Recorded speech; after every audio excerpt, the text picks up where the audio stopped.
minggu ini kita akan ada baptisan lain. Itu untuk anak pastor kita, Pastor Iwan punya anak namanya Colin.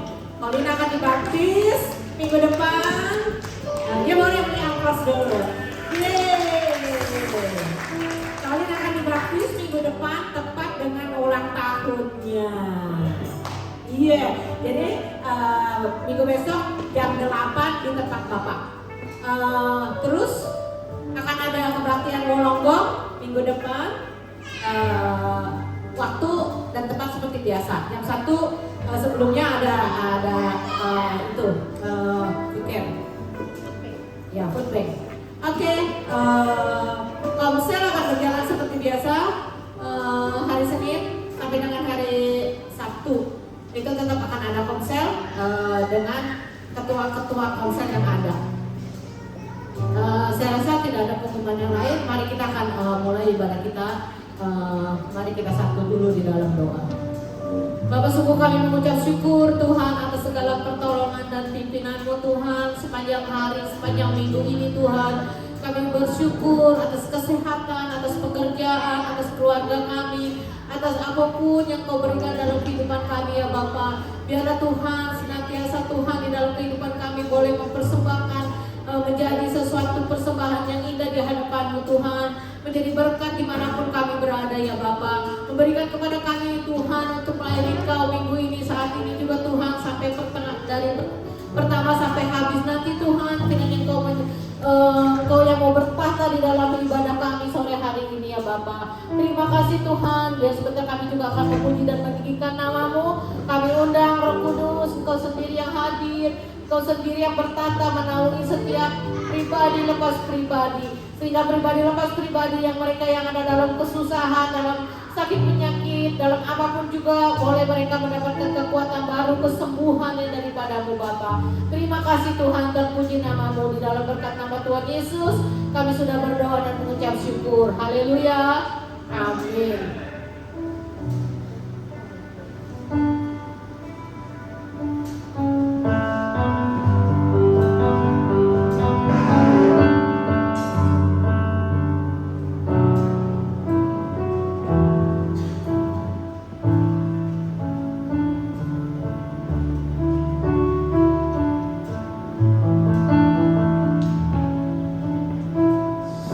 Sekalipun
Kaulah Tuhan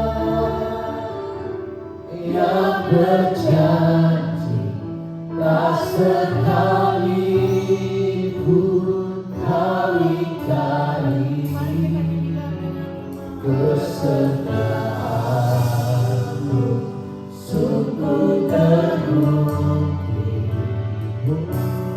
di sepanjang hidupku. Ku selamanya ku kan setia melayani, mengasihimu. Tiada Tuhan seperti-Mu, Yesus, Kau Allahku yang setia.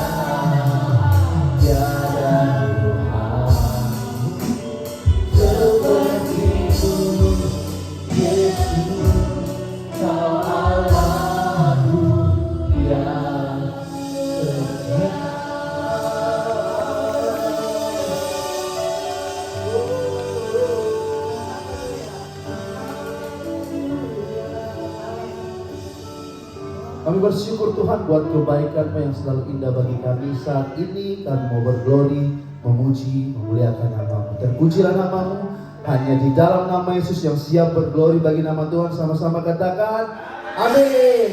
Sebelum teman kita berdiri, berikan tos kiri kanan, katakan Tuhan Yesus baik. Mari kita pujian hati yang baru.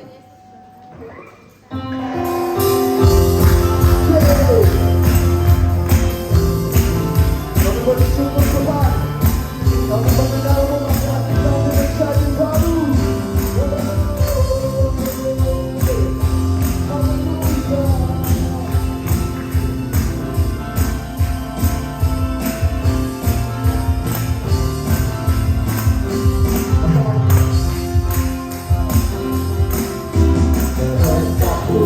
Terjadilah di dalam hidupku.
nama Yesus. Amin. Amin. Ayo.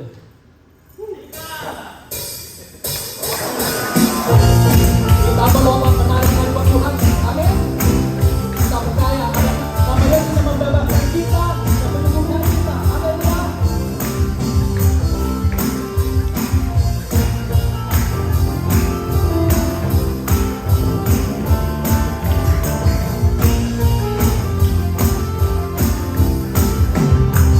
Namanya Tuhan.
Mari kita tetap bersukacita dalam Tuhan. Saat ini kita akan mendengarkan kebenaran firman Tuhan.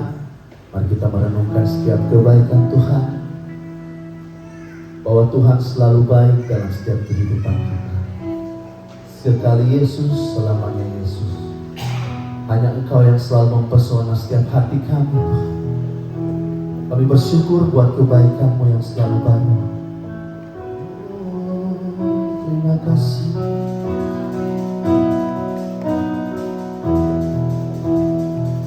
Terima kasih Tuhan. Dalam segala keadaan, waktu berlimpah maupun kurang, tetap Yesus yang mempesona hatiku. Dia beri damai dan kesempatan baru. Setiap musim kehidupan, waktu ku kuat maupun lemah, tetap Yesus yang mempesona hatiku. Dia beri hidup dan kesempatan baru. Sekali Yesus, selamanya Yesus. Harapanku ku takkan hilang, karena kasih-Nya sekarang ku ada. Oh Yesus, ku cintakan selamanya. Yang mencintai Yesus, berikan tepuk tangan yang paling meriah bagi nama Yesus. Dalam segala keadaan, waktu berlimpah maupun kurang, tetap Yesus yang mempesona hatiku. Dia beri damai dan kesempatan baru. Setiap musim kehidupan, waktu kami kuat, waktu kuat maupun lemah, tetap Yesus yang mempesona hatiku. Dia beri hidup dan kesempatan baru. Sekali Yesus, selamanya Yesus. Harapanku ku takkan hilang, karena kasih-Nya sekarang ku ada.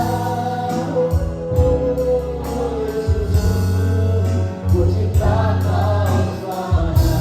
Sekali Yesus, selamanya Yesus. Harapanku ku takkan hilang, karena kasih-Nya sekarang ku ada. Oh Yesus, ku cintakan selamanya. Biar jemaat saja yang katakan sekali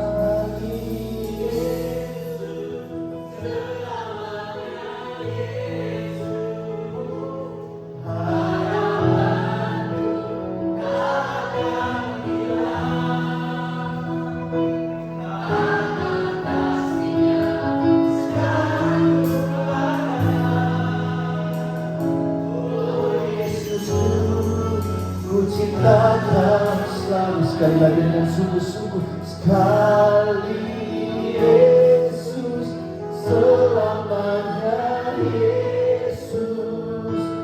Harapanku ku takkan hilang, karena kasih-Nya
Yesus dalam hidup kami tidak akan pernah berubah.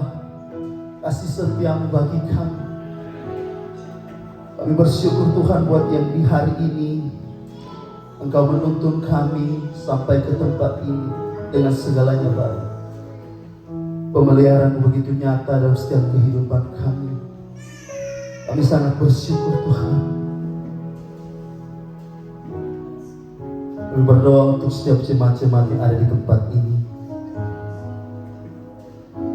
Berdoa setiap kesehatan mereka. Berdoa setiap mata pencarian mereka. Kiranya Engkau selalu memberkati mereka dimanapun mereka berada. Saat ini bagian kelemahan tubuh oleh bilur-bilurnya disembuhkan di dalam nama Yesus. Kami bersyukur buat segala kebaikan-Mu Tuhan. Kami berdoa untuk setiap para pemimpin-pemimpin jemaat yang ada, para pastoral yang ada. Berikan mereka hikmat untuk menjalankan setiap tugas Tuhan, untuk menjalankan setiap tanggung jawab Tuhan.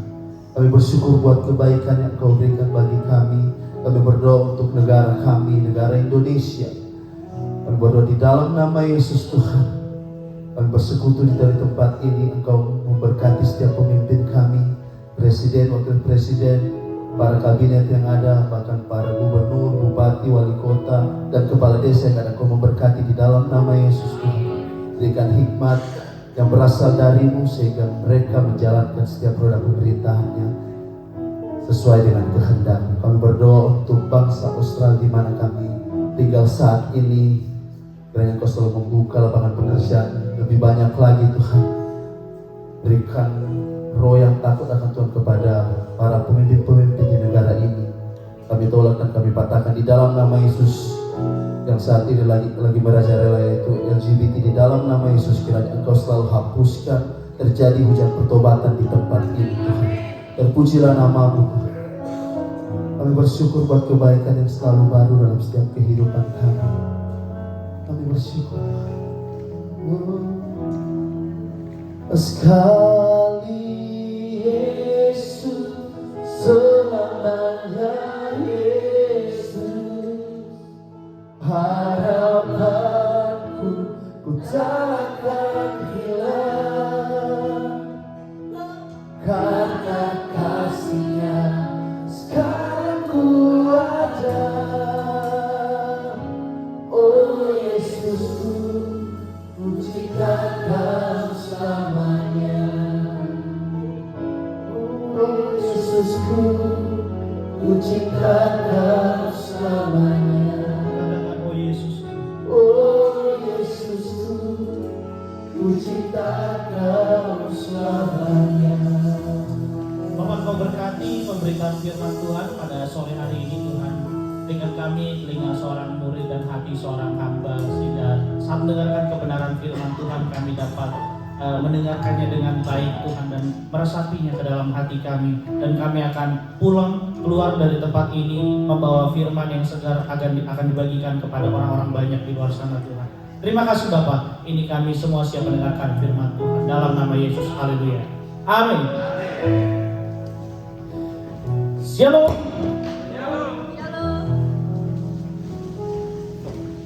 Jadi hari ini akan sedikit berat. Kalau saya pokoknya berat-berat. Selain karena berat badan, juga tema host tahun ini kan bijaksana dalam waktu dan keuangan. Jadi saya nggak mau juga Bapak Ibu pulang dari sini tidak bijaksana dalam menggunakan waktunya, karena saya akan khotbah panjang lebar. Intinya nanti Bapak Ibu sendiri yang ambil pulang ke rumah. Karena saya nggak bikin poin 1, 2, 3, enggak, saya nggak bikin begitu. Tapi saya akan lebih ke ini, ada sisi historinya, sisi geografisnya, sisi budaya, semuanya pokoknya lengkap dah pada hari ini. Nah, hari ini saya minta nanti tolong satu orang nanti akan bantu saya, akan ada banyak ayat, jadi orang ini akan baca ayat-ayat selain yang nanti ditampilin di depan sama bagian multimedia. Nanti saya minta yang tadi udah pegang mic ya, Civila ya. Oke, Semuanya boleh buka di Yohanes pasal keempat. Hari ini kita akan belajar Yohanes pasal 4 ayat yang pertama sampai ke 26. Tapi sebelum lebih lanjut, saya bawa khotbah hari ini itu khotbah yang akan saya sampaikan ini, saya juga ada terinspirasi sebetulnya dari banyaknya kejadian yang sudah terjadi beberapa belakangan ini, baik di Indonesia, di Europe, bahkan di Australia, di mana kurang nangkepnya satu sama lain soal beragama, gitu. Di Indonesia sekarang lagi kencang-kencangnya, kayak kalau misalnya Bapak Ibu ada yang tahu, ada namanya, saya nggak bilang dia apologet Muslim, saya bilangnya polemikus Muslim. Namanya ada Don Ditan. Itu kalau ada yang tahu, yang nonton itu, ada yang namanya Don Ditan, ada yang namanya Ustadz Kainama, ada yang namanya saya nggak tahu lah, pokoknya banyak lah. Itu orang-orang yang ngakunya dulunya Kristen, gitu. Bahkan mereka di beberapa video bohong kayak bilang S3 di Vatikan. Sedangkan dicari-cari di Vatikan nggak ada S3 teologi. Lalu juga ada yang bilang mereka di Leiden, sekolah di Haifa, Israel. Padahal di Israel nggak ada sekolah teologi ini. Di Haifanya nggak ada sekolah teologi Kristen tuh nggak ada. Gitu. Makanya ini banyak nih orang-orang nih yang suka banget memecah belah bangsa, ambil kutip ayat lalu diinterpretasikan semacam rupa gitu. Dan banyak yang percaya. Yang percaya bukan orang Muslim, orang Kristen. Masa bilang begini? Dia bilang loh, ini polemikus ini bilang begini. Percaya nggak bahwa Yesus itu Islam atau Yesus itu Muslim? Nggak percaya. Coba lihat, waktu dia berdoa, pas dia mau disalib, ngapain? Apa yang dia lakukan? Sujud kan? Coba agama mana yang sujud? Islam. Ya enggak lah, Yahudi juga sujud. Tapi pas lagi diwawancara itu, perempuan itu bilang, iya Islam. Yesus doa ke siapa? Bapa. Berarti Yesus bukan Bapa, Yesus bukan Tuhan. Berarti siapa Bapa? Tuhan. Yesus manusia. Kayak gitu-gitu. Hal-hal yang kayak gini saya miris deh. Saya kayak, Tuhan coba saya di situ. Saya piting gitu. Kenapa dia pelintir-pelintir gini? Maksudnya begini, kalau sudah tinggalkan agama yang lama sudah, gitu. Tapi kalau mau pelajari silahkan, tapi jangan diputar balik, jangan dibikin error gitu. Nah hari ini saya tuh pengen bahas ini biar semua kita tahu nih Tuhan Yesus itu Tuhan yang seperti apa. Beberapa waktu lalu juga ada pendeta, kayaknya gerejanya lumayan besar juga, Pastor Michael siapa itu? Dia jelasin Tritunggal, astagfirullah, ngaco. Katanya S2 teologi, ngaco. Masa dia samakan Yesus tuh sama kayak gini? Tritunggal tuh gampang Bapak Ibu. Dia ngomong Tritunggal gampang, itu kayak saya di sini pendeta. Saya kalau di rumah apa? Bapak rumah tangga. Kalau di jalan atau di mana saya driver. Tapi saya satu kan sinting. Masa disama-samain Tuhan Yesus kayak gitu? Masa samain Tritunggal kayak begitu? Itu kan udah ada dari zaman dulu, itu namanya Sabelianisme. Itu udah sesat itu dari dulu. Nah ini pendeta ngomong dan banyak yang amin, tepuk tangan. Makanya saya pagi-pagi juga bilang tuh, Bapak juga bilang jangan sampai misbelief, unbelief, apalagi tuh disbelief. Jangan, ini kita makanya pas terima Tuhan Yesus tuh. Ini Tuhan Yesus yang mana sebetulnya kita terima nih? Orang ada yang bilang begini, dibaptis itu meninggalkan kehidupan yang lama, lalu kehidupan yang baru. Apakah kayak gitu dibaptis? Enggak. Baptis itu proses yang namanya deklarasi. Ketika kita dibaptis, kita ngomong ke orang-orang yang ada di sekitar kita, dan orang-orang banyak bahwa saya ini terima Yesus sebagai Tuhan dan Juru Selamat. Tapi sebelum dibaptis harus sudah terima Yesus, harus sudah tinggalin hidup yang lama. Masa tunggu dibaptis baru tinggalin hidup yang lama? Kan mabok. Makanya hari ini, ini agak banyak ayat kanan kiri. Karena banyak sekali dari kita yang gak ngerti nih, saya rasa. Saya juga baru-baru ngerti nih. Karena selama di Indonesia, saya gak pernah dengar yang namanya gereja Kristen Koptik Ortodoks. Saya gak pernah dengar, saya baru dengar di sini. Ada yang pernah dengar Kristen Koptik Ortodoks? Gak ada yang pernah. Gereja Syria Ortodoks? Gak pernah. Gereja Yunani Ortodoks? Gak ada kan?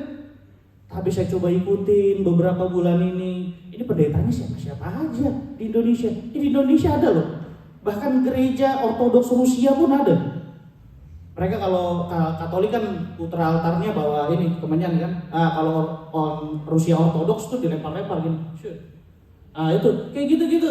Saya kayak, ada ya mereka ya yang doa sambil sujud. Bahkan di gereja Rusia Ortodoks nggak ada kursi. Jadi selama pendetanya khotbah semua berdiri. Coba bayangin tuh. Dan mereka liturginya tuh panjang, bisa 3-4 jam. Coba bayangin jemaat juga berdiri 3-4 jam. Itu saya bilang, ada ya Kristen seperti itu ya. Dan selama ini saya rasa kita bukan menutup diri, cuman kita nggak pernah aja diekspos sama orang-orang di sekitar kita bahwa ada loh Kristen-Kristen lain selain Kristen karismatik seperti kita, Kristen apa kita dibilang, kita nggak jelas dulu. Pentakosta adalah 50%, 30% karismatik. Kenapa saya bilang 30% karismatik? Karena bukan banyak yang bisa bahasa roh, banyak kan? Tapi nggak ada yang bisa ngertiin. Jadi 30% aja. Oke. Hari ini kita akan buka di Yohanes pasal 4 ayat 1-26. Saya akan bacakan. Ketika Tuhan Yesus mengetahui bahwa orang-orang Farisi telah mendengar bahwa ia memperoleh dan membaptis murid lebih banyak daripada Yohanes, meskipun Yesus sendiri tidak membaptis melainkan murid-muridnya, ia pun meninggalkan Yudea dan kembali ke Galilea. Ia harus melintasi daerah Samaria. Jadi kalau Bapak Ibu lihat, coba petanya mana? Ini saya juga terkagum-kagum sama Alkitab. Ternyata Alkitab tuh bukan cuman secara historikalnya mantap, waktunya ini keren, tapi dia tuh beneran gambarin geografinya tuh pas banget. Nah, ini kalau misalnya tadi kan dibilang Yesus dari mana? Dari mana? Yudea ke Galilea, harus lewatin apa? Samaria. Coba next slide. Nah, ini peta zaman ini nih, zaman Yesus pada waktu itu ya, peta Israel zaman Yesus. Jadi namanya masih yang begini-gini, nggak ada Tel Aviv apa segala. Jadi kalau dilihat di situ, kalau mau Yudea itu di bawah tuh. Mana nih? Coba baik. Iya, nah itu. Ada Yudea. Nah, tuh. Yerusalem tuh di bawah. Nah, di atas itu. Ini masih pembagian Manasye, Efraim. Itu, iya. Ini Samaria tuh, ini mana nih? Ini. Nih Samaria itu pas pembuangan yang pertama, pembuangan yang terakhir dari Babel, itu mereka dipulangin ke sini. Manasye, Efraim, jadi mereka nempatin ini nih. Sini. Oke, ini kita clear dulu nih, baru kita next. Ya, lagi. Nah, ini nih. Jadi dari sini mau naik ke sini Galilea nih. Dari Yudea sini mau naik ke Galilea sini. Nah, ini harus lewatin Samaria. Nah, baru dibilang begini, maka sampailah ia ke sebuah kota di Samaria bernama Sikar. Ini Sikar di sini nih. Ini Sikar. Dekat tanah yang diberikan Yakub dahulu kepada anaknya Yusuf. Di situ terdapat sumur Yakub. Yesus sangat letih oleh perjalanan, karena itu ia duduk di pinggir sumur itu Hari kira-kira pukul 12, maka datanglah seorang perempuan Samaria hendak menimba air. Kata Yesus kepadanya, berilah aku minum, sebab murid-muridnya telah datang ke kota membeli makan. Maka kata perempuan Samaria itu kepadanya, masakan engkau seorang Yahudi minta minum kepadaku seorang Samaria? Sebab orang Yahudi tidak bergaul dengan orang Samaria. Nah ini kita harus tahu nih, backgroundnya kenapa orang Samaria, orang Samaria sama orang Yahudi, Yudea, itu gak akur atau benci satu sama lain. Bahkan dalam satu momen itu saking bencinya, jadi orang Samaria ketika pembuangan itu mereka bingung kan, karena di situ udah nyampur orang Samaria ada, pas dibuang ke situ udah banyak orang-orang dari daerah lain nempatin, jadi mereka kawin campur di situ. Udah nggak ada lagi yang tahu Taurat itu gimana. Akhirnya dari Asyur dikirimlah di Kisah Para Rasul 17 itu. Kisah Para Rasul. Raja-raja 17 itu dikirim satu imam dari Asyur ngajarin mereka tentang Taurat. Tapi saking keselnya mereka dengan orang-orang Yudea, mereka ganti yang tadinya Salomo bikin bait Allah di gunung apa? Gunung Moria, diganti sama mereka karena saking bencinya. Moria tuh di sini. Moria itu dekat Yerusalem sini, itu gunung Moria itu. Diganti sama mereka jadi gunung apa? Gunung Gerizim. Saking keselnya, jadi semua gunung-gunung kalau ada kata-kata Moria diganti Gerizim. Gerizim itu di sini. Nah ini nih. Di sebelahnya Sikar. Saking keselnya mereka karena ketika pulang dari pembuangan, karena mereka udah kawin campur, orang-orang yang di Yudea bilang begini, oh enggak, kalian bukan bangsa Yahudi lagi, kalian udah gak satu komplotan sama kami, kalian udah gak satu komunitas, dibuang mereka, gak dianggap sama sekali. Saking keselnya mereka itu. Di sini mereka jadi ganti Moria, ganti jadi itu Gerizim. Lalu ayat 10. Jawab Yesus kepadanya, jikalau engkau tahu tentang karunia Allah dan siapakah dia yang berkata kepadamu, berilah aku minum, niscaya engkau telah meminta kepadanya dan ia telah memberikan kepadamu air hidup.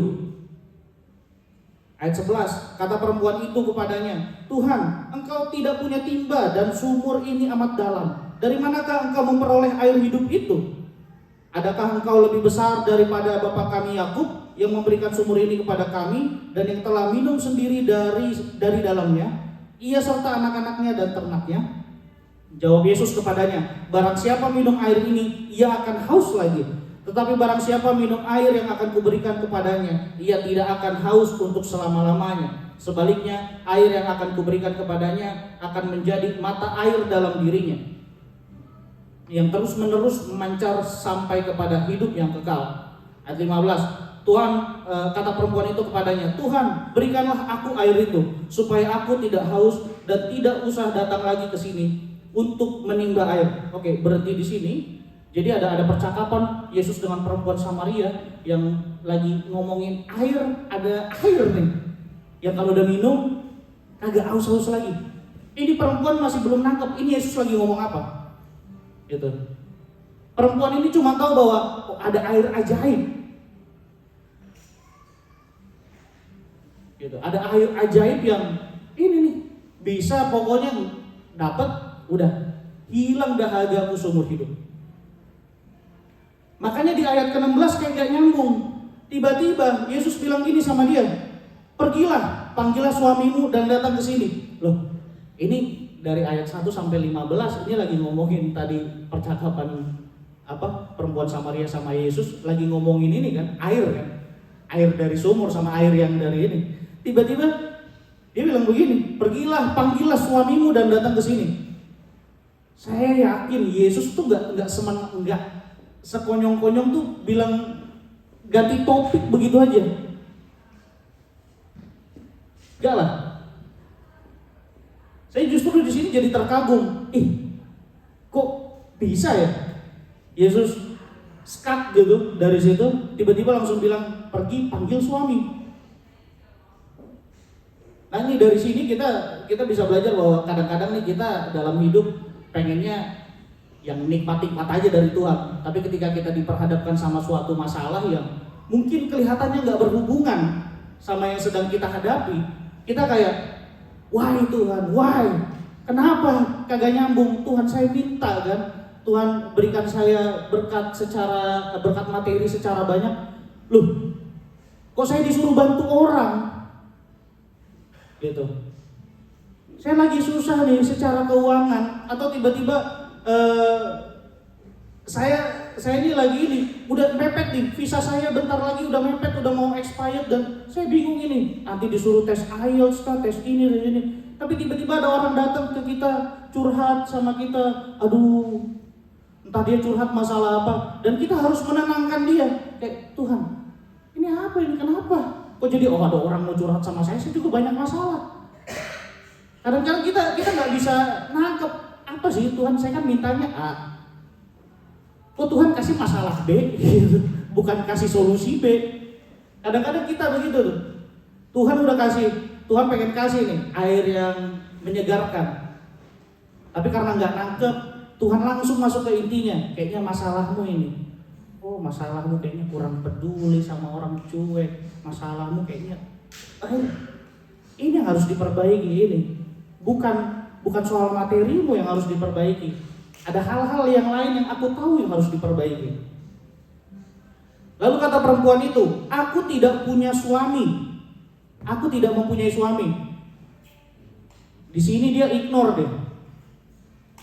Karena dia rasa kayak nggak ada hubungannya. Ngapain gue ceritain privacy gue sama orang stranger ini nih? Ngapain? Gitu. Jadi dia nggak perlu tahu dia saya punya suami, nggak punya suami, mau punya suami 1, 2 sampai 5, nggak perlu tahu dia. Saya bilang aja nggak punya suami. Tapi Yesus bilang begini, tepat katamu bahwa engkau tidak punya suami, sebab engkau sudah punya 5 suami, dan yang ada sekarang padamu bukanlah suamimu. Dalam hal ini engkau berkata benar. Tiba-tiba kaget deh di ayat 18 dibilang begini, engkau sudah punya 5 suami. Zaman Yesus kita yakin dan percaya nggak ada yang namanya media sosial, nggak ada tuh grup-grup Facebook yang gibahin. Ada perempuan di Sikar punya 5 suami. Yesus dapat informasi dari situ. Nggak mungkin dong. Gitu. Lagian juga Yesus lewat dari Samaria, orang-orang tahu kok dari gaya berpakaian mereka aja udah beda. Jadi bisa kelihatan bahwa nggak mungkin Yesus ngobrol atau diajak ngobrol sama orang-orang Samaria di situ yang kenal mungkin sama si perempuan ini, nggak mungkin. Jadi di sini ada Yesus kasih keluar sedikit jurusnya dia, jurus apa nih? Jurus baca pikiran kan, jurus apa nih? Dikasih keluar sedikit, diulti sedikit. Dia bilang, sebab engkau sudah punya 5 suami, dan yang ada sekarang padamu bukanlah suamimu. Dalam hal ini engkau berkata benar. Ayat 19, kata perempuan itu kepadanya, Tuhan, nyata sekarang padaku bahwa engkau seorang nabi. Nah ini juga nih kadang-kadang jadi serangan dari agama-agama seberang atau pemuka agama seberang, bahwa Yesus itu bukan Tuhan, Yesus itu apa? Nabi. Nah berhentinya di situ bacanya. Ya kan? Ya kalau malas baca nggak usah dibahas gitu. Tapi kan mereka pengennya ngambilnya begini. Ngambilnya Yesus itu apa? Nabi. Bahkan ini baru-baru nih saya dengar. Jadi ini konyol juga sih. Karena di Yesaya pasal 52, 57 tuh dibilang Mesias itu akan disesah, pokoknya disiksa, bahkan diracun. Jadi gara-gara kata diracun, dibilang Yesus mati bukan disalib tapi diracun. Kan haleluya. Iya, kenapa begitu? Sebegitunya pengen sekali. Tapi di balik itu saya juga jadi ini. Ada nggak orang Kristen yang percaya ya omongan si kawan ini? Jangan-jangan jadi percaya. Gara-gara omongan itu jadi percaya. Bahkan di kitab mereka sendiri itu dibilang bahwa Al-Quran itu adalah tulisan yang ilhamnya itu dari Injil dan Taurat. Tapi ketika kita ngomongin Alkitab kita, mereka tahu bilang apa? Alkitab kita ini udah Alkitab yang sudah dirombak ulang-ulang kali, sudah korup berapa kali. Pokoknya ini bukan Alkitab yang murni lagi yang dulu mereka ambil. Nah, sedangkan kalau kita bahas sejarah, ini Alkitab terlalu detail. Bagus banget, saya bilang. Bahkan mereka sampai saat ini aja masih bingung-bingung ini. Masjid Al-Aqsa itu yang ada di Israel itu tahun berapa dibikin? Padahal itu masih abad ke-7, abad ke-8 begitu. Tapi mereka nggak tahu itu kapan didirikan. Karena apa? Karena nggak detail. Makanya saya bilang, bahkan salah satu ada apologet Kristen namanya Cliff siapa gitu, yang pokoknya dia sering nongkrongnya di depan kampus di Amerika. Dia suka kayak berdialog sama orang-orang. Ada satu datang katanya, saya dulu dilahirkan, dibesarkan di keluarga Kristen, tapi saya nggak percaya sama Yesus, karena Yesus itu cuma dongeng. Dia bilang, oh kenapa kamu bilang Yesus itu dongeng? Iya, karena Yesus itu hanya tokoh fiksi.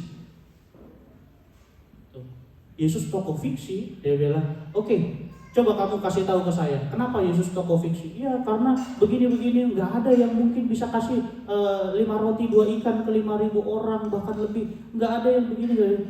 Tapi dia bilang begini, Matius, Markus, Lukas, Yohanes itu mencatat Yesus bukan sebagai sebuah ini, mereka hidup bareng, mereka itu eyewitness, saksi mata.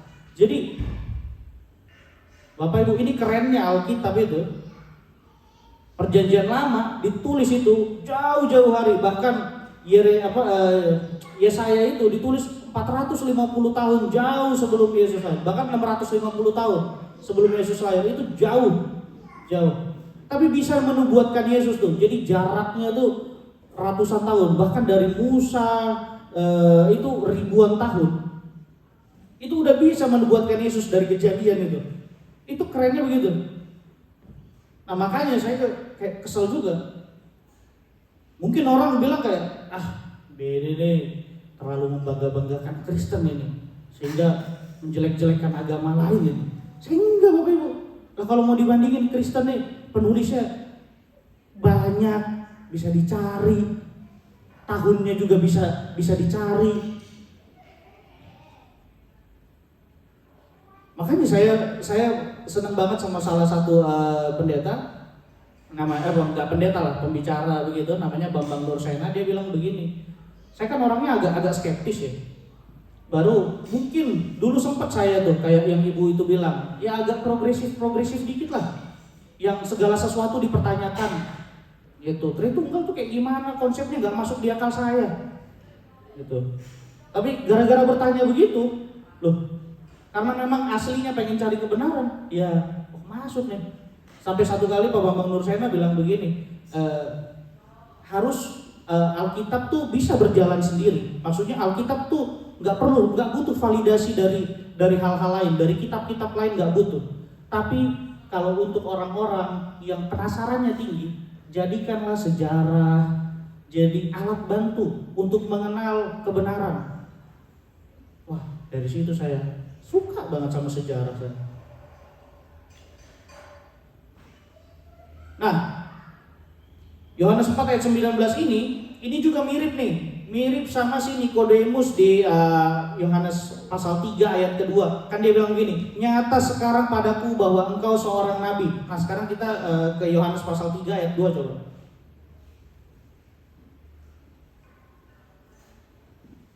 Nah ini dia bilang nih, si Nikodemus nih.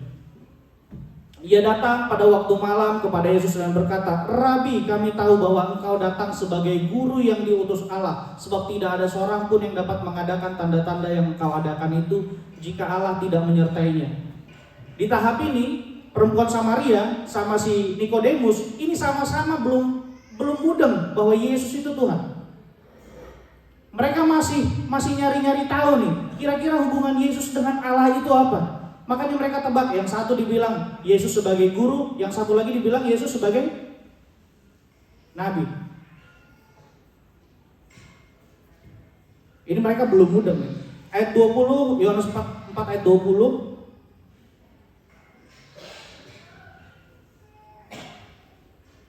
Dibilang begini, nenek moyang kami menyembah di atas gunung ini. Gunung apa tadi? Gerizim. Ya kan, karena orang Samaria. Dia juga tinggal di Sikar, jadi dekat juga.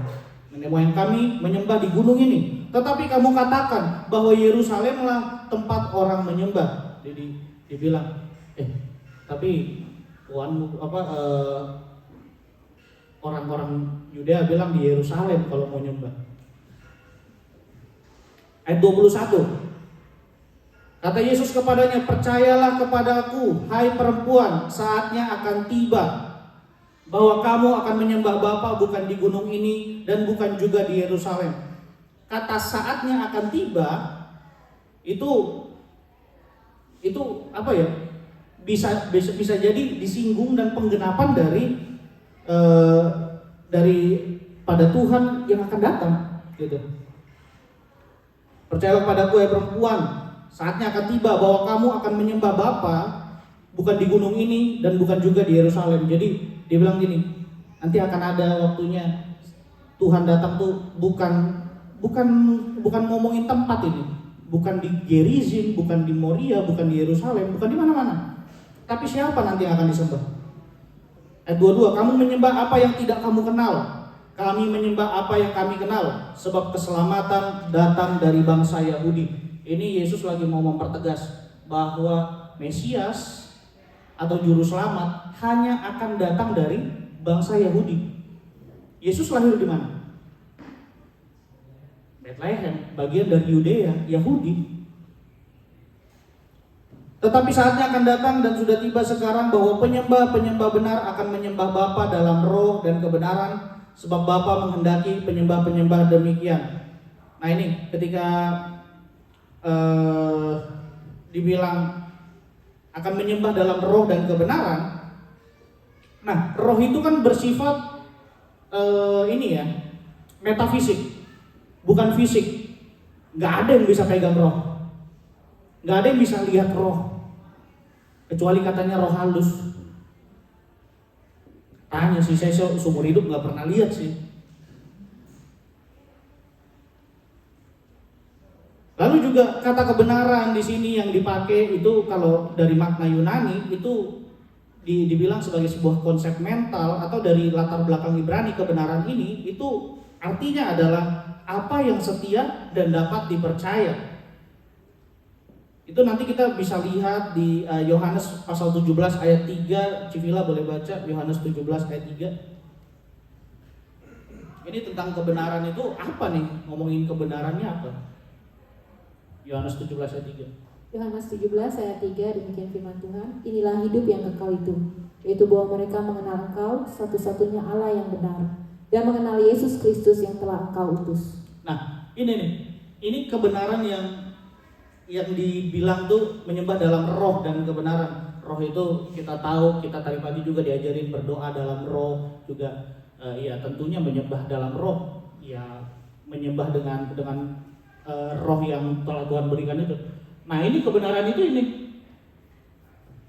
mengenal bahwa Yesus itu adalah Tuhan yang benar tuh.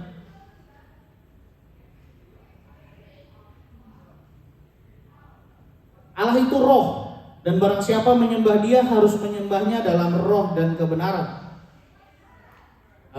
Tadi balik lagi, sebab Bapa menghendaki penyembah-penyembah yang demikian. Ini kata Bapa nih jarang banget dipakai di Perjanjian Lama untuk menyebut Allah itu sebagai Bapa. Itu kayaknya hampir nggak ada. Tapi di sini Yesus pakai frasa Bapa, Aba. Dalam sini, ini menunjukkan kedekatannya, gitu. Gak mungkin Colin lari kemana-mana, gitu. Mungkin bisa bilang, bapakku Jesa, gitu. Bisa aja bilang si Jesa ketawa-ketawa, haha. Tapi tiba-tiba Colin datang ke bank, aku mau minta uang karena bapakku Jesa. Nah, Jesa protes aja, so anak siapa lu? Ya, minta duit dong bapak lu lah. Jadi ada pengakuan yang jelas bahwa Yesus ini Tuhan. Gitu. kedekatan ini. Lalu Allah itu roh. Itu di beberapa tulisan Yohanes itu menjelaskan sifat Allah. Allah itu kasih, Allah itu terang, Allah itu roh. Ya, kita di pasal 1 dikasih tahu bahwa Allah terang gitu dan sebagainya. Nah, ini menunjukkan bahwa Allah itu bukan sesuatu yang fisik atau metafisik. Lalu juga Allah ini nggak dibatasi dengan suatu daerah, wilayah, tempat, enggak. Allah ini juga nggak bisa dibatasi dengan waktu. Jadi kalau misalnya di sini nih ada garis di mana ini timeline waktu kita contohnya umur dari 0 tahun sampai 80 tahun di sini, kita nggak bisa keluar dari timeline waktu kita. Tapi Tuhan itu ada di sini, di luar daripada timeline waktu kita. Dia bisa ada di depan, dia bisa ada di tengah, dia bisa ada di awal kehidupan kita. Jadi Tuhan itu everywhere. Gak cuman, makanya saya kagum juga sama ada yaitu Pak Bambang Nursena. Kadang-kadang kan Tritunggal suka dianggap begini, 1 tambah 1 tambah 1 sama dengan berapa? 3. Tapi ya Pak Bambang Nursena bilang, ya cara lihatnya begitu. Coba cara lihatnya begini, 1 kali 1 kali 1 berapa? 1. Makanya nanti kalau ketemu orang-orang yang tanya, Tuhan kan 3, gimana ceritanya itu? Bapa tambah Yesus tambah Roh Kudus. Oh salah. Pakai aja, kalau dia pakai rumus matematika, kita balas rumus matematika. Skakmat tuh. Jawab perempuan itu kepadanya, aku tahu bahwa Mesias akan datang, yang disebut juga Kristus. Apabila ia datang, ia akan memberitakan kepada kami segala sesuatu. Ia akan memberitakan segala sesuatu kepada kami. Di sini nunjukin bahwa orang Samaria juga pada waktu itu nunggu Mesias yang akan datang itu. Nah ini kita masih menantikan enggak kedatangan Tuhan yang kedua? Dan kita udah tahu Yesus sudah datang. Ini sekarang kita masih menantikan enggak kedatangan dia yang kedua? Dan sebagai akhir, kata Yesus kepadanya, akulah dia yang sedang berkata-kata dengan engkau. Ini keren banget. Yohanes nulis yang ayat ke-26, Yohanes 4 ayat ke-26. Akulah dia yang sedang berkata-kata dengan engkau. Jadi Yohanes tulis perkataan Yesus dengan, saya rasa bagus banget. Akulah dia di situ pakai frasa Adonai itu, YHWH, di mana di situ mau ngomong begini, aku adalah Allah itu yang sedang berkata-kata dengan engkau. Jadi di sini itu penegasan bahwa Yesus adalah Tuhan. Makanya tadi sekali Yesus selamanya Yesus. Pengharapanku nggak akan goyah karena Alkitab jelas ngomong Yesus itu Tuhan. Jadi jangan goyang lagi Bapak Ibu kalau ada pengajaran di luar sana, apalagi JW, tahu JW kan? Jehovah Witnesses yang nggak percaya Yesus itu Tuhan, Yesus itu the first creation. Jadi ya kita harus lebih teliti, jeli, dan juga hati-hati. Kita harus belajar counter diri kita dengan kebenaran-kebenaran palsu. Itu. Demikian kebenaran firman Tuhan. Saya serahkan kepada hambanya. Ada yang mau ditambah?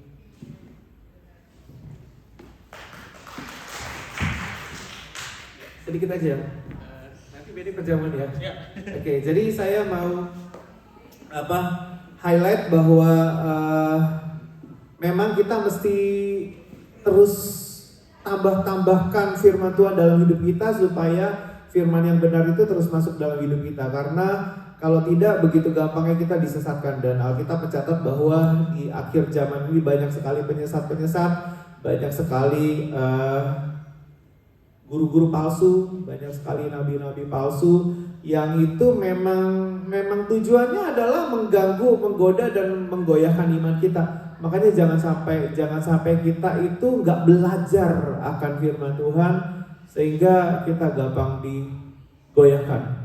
Jadi kalau saudara lihat pertanyaan-pertanyaannya para orang-orang yang tadi Pastor Benny bilang polemikus dari agama tertentu, ya memang pertanyaan-pertanyaannya yang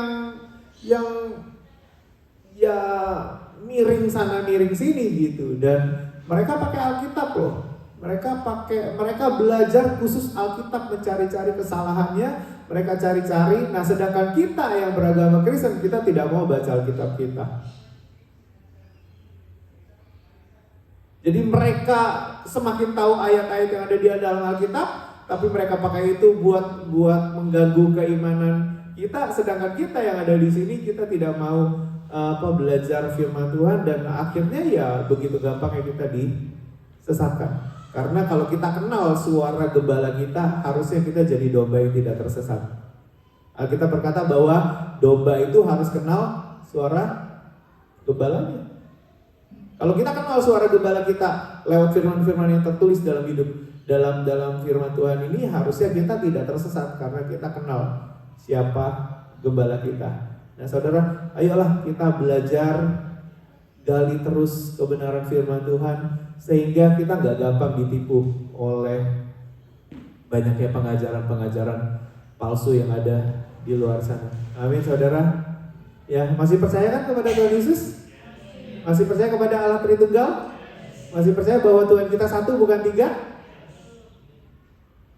Masih percaya? Saudara kalau perlu menjelaskan itu, saudara bisa menjelaskannya? Gimana caranya?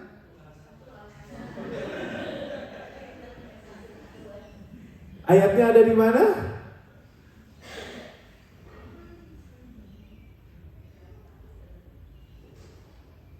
Mereka tahu loh ayatnya ada di mana. Tapi sometimes kita nggak tahu ayatnya ada di mana. Yang tadi Pastor Benny itu Yesaya 53 tentang Mesias yang akan datang, yang akan disesah, yang dia akan ada bersama-sama dengan para penjahat, dia akan disalib. Itu Yesaya 53 baru aja sebulan atau sebulan yang lalu yang kira-kira ya debat antara Pak Esra Soru dengan Pak siapa tuh? Dengan Pak Dondi itu.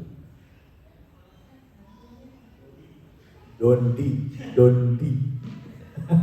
Yang ini kayaknya bener yang ini. Saudara, ya jadi ayo kita belajar banyak tentang firman Tuhan.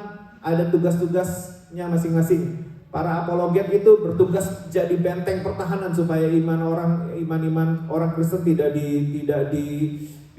disesatkan. Mereka counter, itu mereka tugas mereka tuh. Makanya kalau saudara lihat para apologet itu, mereka bahasanya kencang-kencang. Kenapa? Karena mereka mesti mempertahankan orang-orang supaya jangan sampai diombang-ambingkan. Ada gembala-gembala yang mesti ayo dirawat baik-baik. Ada juga para penginjil yang jadi bagian di depan. Para penginjil tuh lihat ada kesempatan comot satu. Ini tugas-tugasnya para penginjil. Makanya mereka lari kemana-mana untuk jangkau jiwa-jiwa kemana-mana. Ada tugasnya para pengajar ngajarin orang-orang supaya jangan sampai salah diajarin. Ngajarin yang benar, ngajarin yang itu. Ada juga orang-orang yang fungsinya macam-macam. Makanya kita harus bekerja sesuai dengan fungsi dan tugas yang Tuhan berikan dalam kehidupan kita. Ya, saudara, jangan bilang itu kok orang keras banget. Well, memang dia apologet. Harus, kalau enggak melempem dia. Benteng pertahanan mesti keras, mesti kenceng gitu. Jadi kalau saudara, saya juga akhir-akhir ini dengerin banyak sekali soal debat sana, debat sini, debat sana, debat sini. Dan seru banget kalau dengerin mereka ngomong, itu seru banget. Memperkaya diri dengan semua hal yang bisa membentengi kita dan buat kita jadi semakin berakar di dalam Tuhan. Benar, Alkitab itu keren.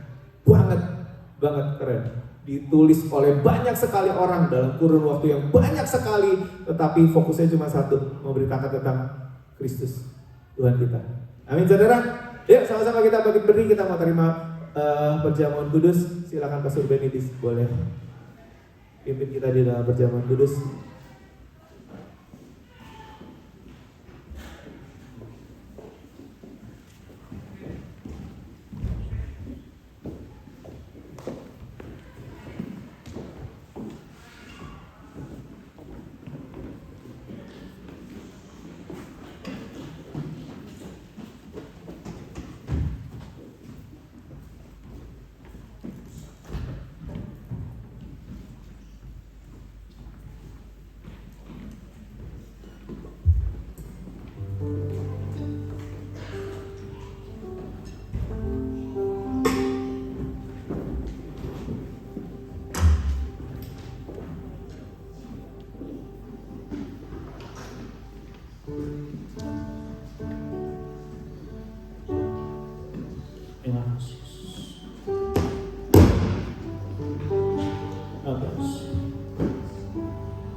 nyawamu, kau tukar hidupku.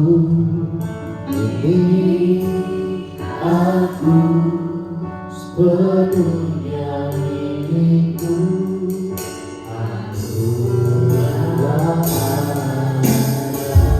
Kita mencari Allah dengan cara Kau terus bersatu dengan nyawamu, kau tukar hidupku. Ini aku sepenuhnya milikmu. Akulah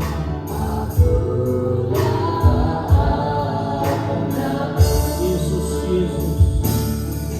Yesus, Yesus, Yesus, ku berseru. Yesus, Yesus, ku panggil namamu. Pengabdianku hanya padamu. Yesus, Yesus, Engkaulah Bapa. Yesus, Yesus. Yesus, Yesus, Yesus, ku berseru. Yesus, Yesus, ku panggil namamu. Pengabdianku hanya padamu. Yesus, Yesus, Engkaulah Bapa. Mari kita siapkan roti dan anggur kita.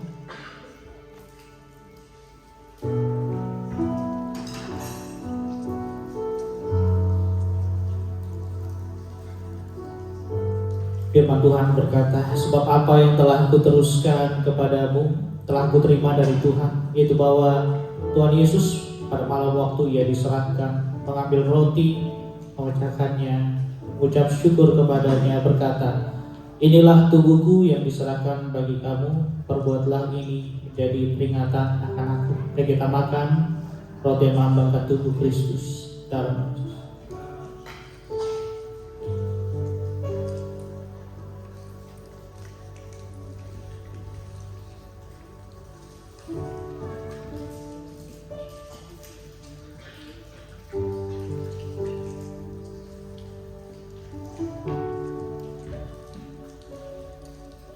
Demikian juga ia mengambil cawan sesudah makan, lalu berkata, cawan ini adalah perjanjian baru yang dimeteraikan oleh darahku. Perbuatlah ini setiap kali kamu meminumnya menjadi peringatan akan aku. Mari kita minum dengan berucapan syukur dalam nama Yesus.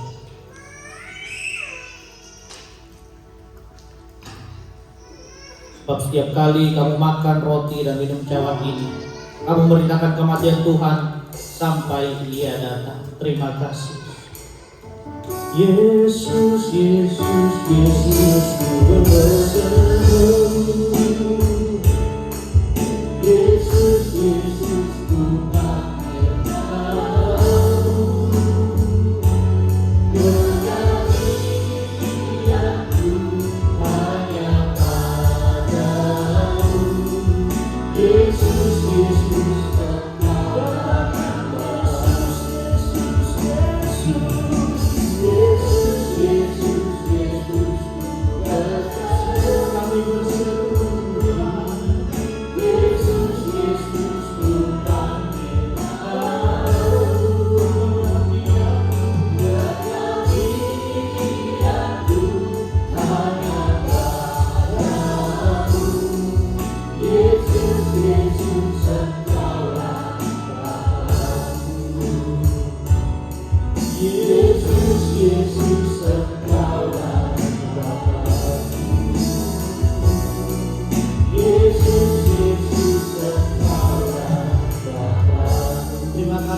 terima kasih Roh Kudus, kami sudah melakukan perjamuan kudus pada hari ini Tuhan, mengingat kematian-Mu dari minggu ke minggu, bulan ke bulan Tuhan, hari ke hari, dan kami selalu mengingat betapa besar pengorbanan-Mu atas hidup kami Tuhan. Terima kasih Bapa, biar kami proteksi diri kami, tidak hanya roh kami Tuhan, tapi pikiran kami, kebenaran yang Tuhan tanamkan lewat firman Tuhan-Mu kepada kami Bapa.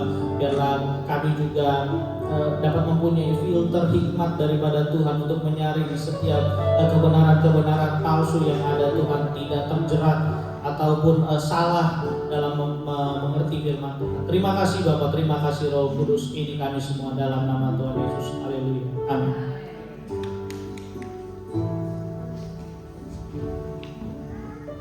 Mari kita akan saatnya persembahan Tuhan. Kita akan siapkan hati berdoa bagi Tuhan Yesus. Tuhan Yesus, kami mengucap syukur pada hari ini Tuhan, pada sore hari ini Tuhan, kami mengenal kebenaran-Mu ini lagi Tuhan. Terima kasih Tuhan Yesus, biar firman pada hari ini Tuhan mengingatkan kita kembali untuk siap siaga Tuhan akan nabi-nabi palsu atas kesesatan Tuhan.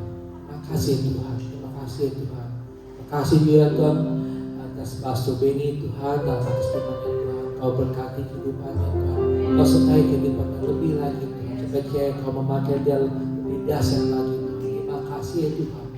Dan juga Tuhan, kami mengucap syukur Tuhan pada sepanjang minggu ini Tuhan, Kau telah menyertai kami Tuhan. Kami hidup pada saat hari ini mengucap syukur Tuhan, kami bisa makan mengucap syukur, kami bisa tinggal mengucap syukur Tuhan. Terima kasih Tuhan. Sebentar lagi kami akan memberi persembahan kami Tuhan. Kami akan memberikan persembahan ini dengan hati yang penuh sukacita. Terima kasih Tuhan, dan di dalam nama Tuhan Yesus Kristus kami mengucap syukur. Hanya di dalam nama Tuhan Yesus kami berdoa. Haleluya. Amin.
Sukacita besar membawa semua firman-firman Tuhan yang kita dengar hari ini, dan itu boleh menambah iman dalam kehidupan kita. Amin. Bapak di surga, terima kasih Tuhan buat kebaktian sepanjang hari ini Tuhan, buat semua persekutuan kami Tuhan bersama-sama dengan saudara seiman. Terima kasih Tuhan buat hadirat-Mu, terima kasih buat firman-Mu Tuhan, terima kasih Tuhan buat kebaikan kemurahan-Mu Tuhan dalam kehidupan kami. Sekarang Tuhan, mari Engkau memberkati Tuhan setiap anak-anak-Mu yang hadir hari ini Tuhan. Biarlah mereka boleh pulang membawa berkat yang daripada Allah Bapa, cinta kasih yang daripada Tuhan Yesus Kristus, persekutuan yang dia bersama dengan Roh Kudus boleh menyertai kita semua sampai Maranatha Tuhan Yesus datang untuk menjemput kita yang kedua kalinya, dan kita boleh didapati sebagai hamba yang setia dan berkenan. Di dalam nama Tuhan Yesus Kristus, yang percaya boleh sama-sama katakan amin, amin, amin. Tuhan Yesus memberkati. Jangan lupa setelah ini kita ada kelas vokal, jadi kita bisa bersiap-siap setelah ini. Amin.